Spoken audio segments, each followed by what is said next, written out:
Welcome back to the channel, guys. This is American Arms Channel. I'm Drake, and before we get started, I just want to let you know I'm in the quietest room of the house right now, surrounded by 5 guinea pigs at my reloading and everything else desk, and I'm going to bring to you initial impressions and overview of the Stoeger Model 3020 or M3020, depending on how you want to say it.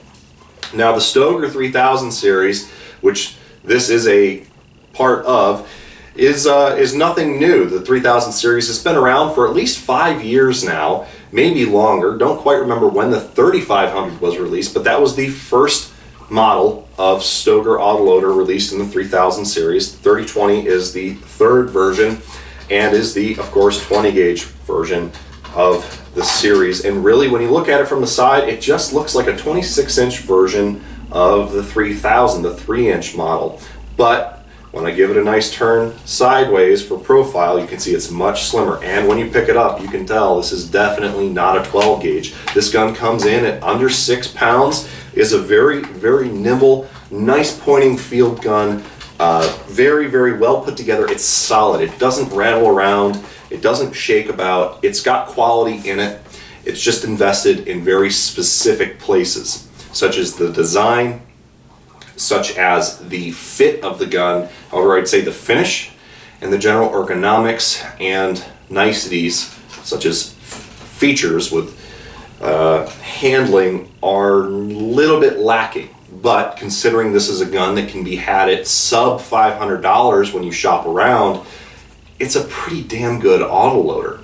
Now, to understand the 3000 series, we have to go back to around 2000, 2001, when the Super Black Eagle 2 hit the market and was the big inertia gun of the time. What options were they? Well, this is one of them. This is the Stoeger M2000. This reigned as the best autoloader in its price point, quoted directly from Stoeger, for a very long time. And this is a very nice handling utilitarian gun that offered a lot of what the Super 90 series with the M1, the M2, the Super Black Eagle, and Super Black Eagle 2 offered well through the 90s and through the early 2000s, but at a price point people could afford. Now, back then, it was $450 was the going rate. It advertised at $450 to $550, depending upon what kind of stock, finish, camo pattern you got. But this specific model was picked up for around $425 or $450 at Dick's Sporting Goods for my 16th birthday by my grandparents.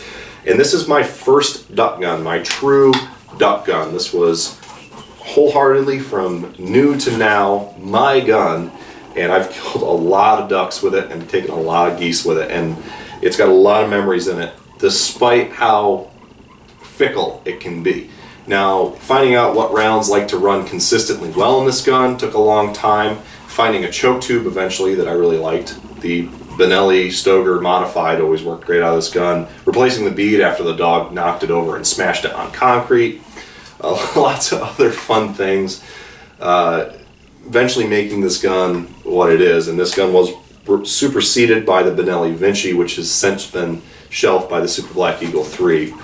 This was the gun to kick it off, and really what sold me on it, of course, was the inertia idea, and I didn't give up on it just because I had bad experiences with this gun. That said, there's some tolerances with this gun. There's some parts quality, such as springs and extractor, that can have issues that make these guns hit or miss with how reliable they are. And honestly, I don't think a single one of them, if you're a really, really big-time duck or a goose hunter, or you like to shoot your shotguns a lot, are you really going to find one that is 100% every single time you pull the trigger, it goes bang and cycles properly? That said, the only time I've ever had this gun not go bang is when the firing pin randomly broke on me while out in the field. Funny enough, I would replace an action spring in it, so I had at the same time ordered a firing pin from Midwest Gunworks and was able to replace it once I got home. That said, this gun always has gone bang, although it might not all have always gone bang the second time I pulled the trigger. About 90 to 93% reliable if I wanted to put a number to it. So coming from the 2000 series, which has good lines, handles well, points pretty well, feels good, a little bit more weighty, but you want that with a bone stock inertia gun with fairly okay inertia pad and wood or light synthetic stock.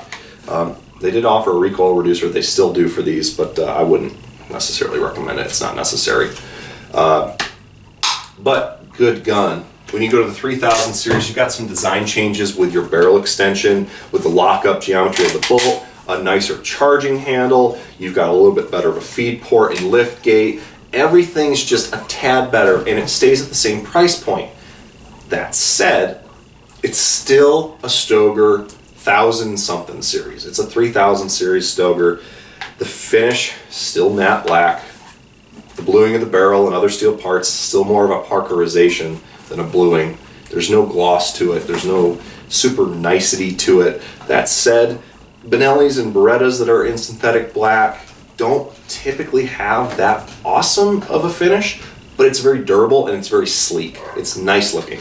This gun, when you really get up to it and you start sniffing and licking it, it's metaphorically, of course, not literally, but when you start really taking a look at it and tasting it out, it does the job, but it's not, I would say, snob worthy. That said, it is a utilitarian tool. It's a very nice gun. I really can't sing the praises of it enough. The only reliability issues that we have had is with hammer follow, which all semi-automatic guns can experience if they're not fast enough action. Inertia guns are particularly susceptible to this. I'm pretty good at making any shotgun malfunction if I want to do something ridiculous. But other than manipulation to try and see if it'll fail, the only thing we found is that with Federal and Kent duck loads that it likes to hang up a little bit. We've had 3 different instances with both, 3 shells out of each type where it just didn't want to cycle. In by cycle, I mean feed the cartridge into the chamber. It would eject and it would be hung up, and it wouldn't do this with anything else. And you can see I can get the gun to hang up. This one's a little bit sticky, but it cycles well. It's getting through there through just shooting. There's probably about 600 rounds for this gun right now, so not a lot, but it's getting there. But that was the only issues we had. Now start shooting Winchester in it, start shooting heavy steel in it. Really good results. Not going to complain, and the patterns are exceptional. I will comment that the pattern does shoot 60-40, 70-30 with duck loads and with field loads and target loads. So if you're used to a 50-50 gun, you may not like this, but you will adjust to it quickly because it's not that high. Just start putting the bird a little bit above the barrel instead of right behind the bead. The bead shouldn't be really something you're focused on anyways. It should be the bird the entire time. Counterintuitive to those who are used to pistol and rifle shooting. I know it was for me learning that. Outside of that, what other features can I criticize or praise? Let's see, the vent rib. Good execution. It's a vent rib, there's not a lot to say about it. However, there is no checkering, there is no anything special about it. It's a plain vent rib, which means when you pick up, if you see anything at the top of that rib, you will get a little bit of glare and reflection on very, very bright days. That said, on very dark days, you're not going to see it. So it can be something that annoys you, but if you're paying attention to the bird, it shouldn't be something that you see. Trigger pull is long, kind of tough. It was a little gritty when we first got the gun, but now it's clean, but it's got some creep to it, and it's fairly heavy. If I hack the gun here, turn upside down, put my finger in it, let it go, it just breaks as we go down on it. So let's just set it easy and as it falls. So it's about 5.5 to 6 pounds, maybe 7, but obviously that's okay for a wing shooting shotgun in a utilitarian form. Outside of that, really this is just an update of the 2000 series. If you had a 2000, you like it, the 3000 series, especially the M3020, be the gun for you. If not, and you want an inertia gun, I would suggest moving up to a Franke.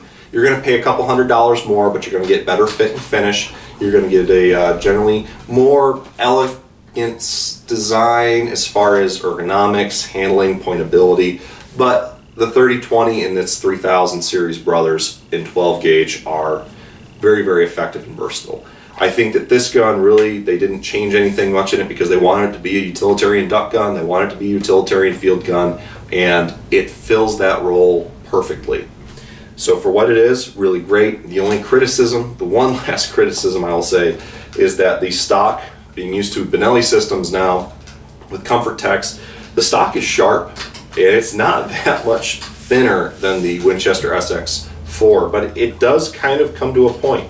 So be aware that with the more sharp recoil impulse than the shove of 12 gauge with 20 gauge, you may experience a little bit of jaw jostle, and it may not feel super awesome when you're paying attention to how it recoils with duck loads, but when you're hunting you won't feel it, and if you're just patterning you'll get over it because it'll just be a few rounds anyways. And it's 20 gauge, it's not going to shove you around. My wife handles it perfectly.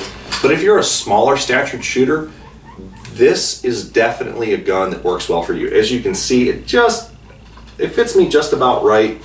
So between the height of 5'4" and 6'1", I'm going to say this gun's going to fit you perfectly. You can adjust for the stock spacers, and there may be a youth model available.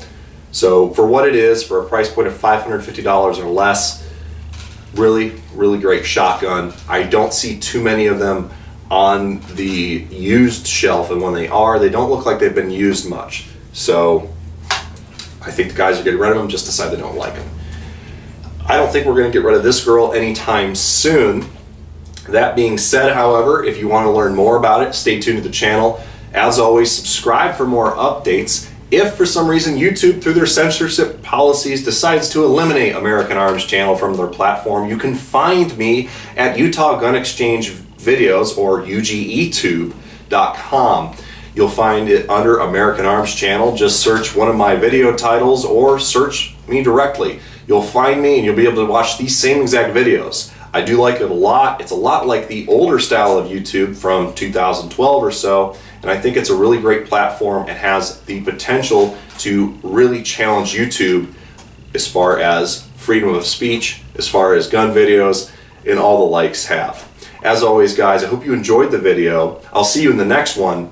God bless, and keep your powder dry.